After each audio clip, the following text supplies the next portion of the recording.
I'm awesome. How are you today? I'm doing great. Thanks for having me back. Yeah, no, thanks for being on the show. Good to see you. Good to see you.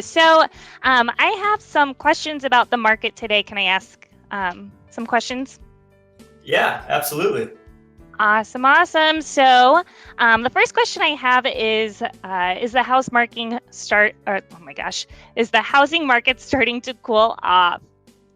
Yes, the housing market is starting to cool off. So we had a record 2017 and we've had a 2018 that has been pretty flat. And that's in Charleston, South Carolina. And in fact, in other parts of the country, California, Seattle, New York, it's actually starting to decline. So if you could definitely say that the signs are there that our market is cooling, and we got a shift coming. So how are the inventory levels doing?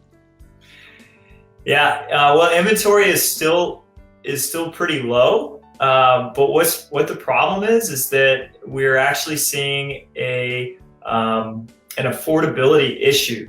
So where inventory levels are low, people are still trying to price their home at the let me just ask any number I want and think that I'll get it price. Home buyers are having a tough time being able to afford these houses at the prices that have been asked for, and interest rates have been going up, which makes affordability go down. And so we've actually seen for the first time in I think it's been 2 years, inventory levels starting to rise, and that's across the nation. I've got a chart that I'll pull up. This is from the National Association of Realtors. You can see right here at the end, we're seeing for the first time since, if we go back on this chart, 2014, inventory levels are back on the rise across the nation. And this is month supply of inventory straight from the National Association of Realtors. Okay, so how will rising mortgage rates affect home sales? Yeah, that's what I was just hitting on. We saw last year mortgage rates were around 3.9%. Incredible. It was the best time ever to finance a property, to refinance. We've seen mortgage rates rise. They were as high as 4.7. Today, they're at like 4.6, 4.59. What that 0.5% or 1% rise in interest rates means is a 10% more expensive house. So every time you see a percent rise in interest rates, it costs you 10% more on a monthly payment. So that makes a home more expensive, even though the price may not have changed. Okay, so if I own a home in Charleston, what does this data mean for me as a possible home seller? Well, that's really interesting. So I got another piece of information. Just August 10th, so just a couple of days ago, the Charleston Post and Courier came out with this article, and it is Charleston area home sales dipped for the second straight month.